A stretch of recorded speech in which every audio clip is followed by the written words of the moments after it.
Më falë Arbenitin, kam njoftë që kërë punë. Një djalë punëtor, një djalë i sjellshëm.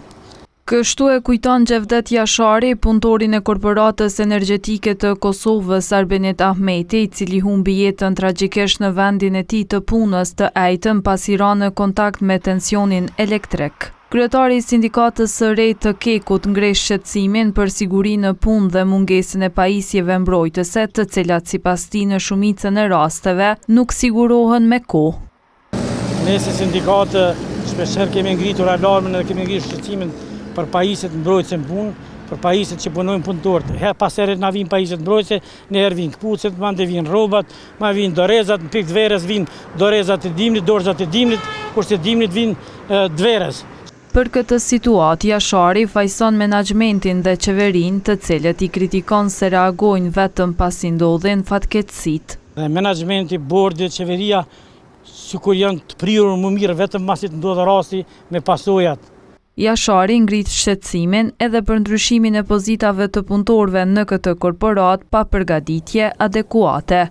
Trajnimet në Kek mungojnë, edhe ato nëse bëhen ad hoc, me një trajnim një ditor, shpejt e shpejt, as gjatë një orë apo dy, ndrimin e venave të punës, që i kanë qunë nga një pozicionin tjetër. Ne kemi tërhekur vrejtin disa herë, kemi shku menaxhmentit që kjo është jashtëligjshëm. E kanë ndalu, fatbarësisht para disa ditë e kanë ndalu me një ordënesë. Pas rastit të së Ejtës, bordi dhe menaxhmenti i Kekut thanë se do të ndërmarrin masa shtesë për sigurinë në punë.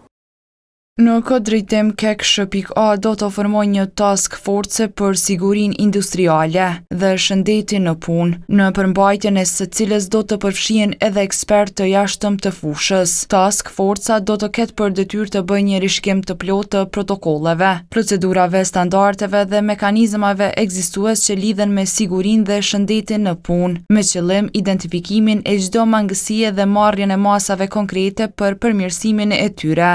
Por kryetari i sindikatës thotë se ky vendim është i vonuar.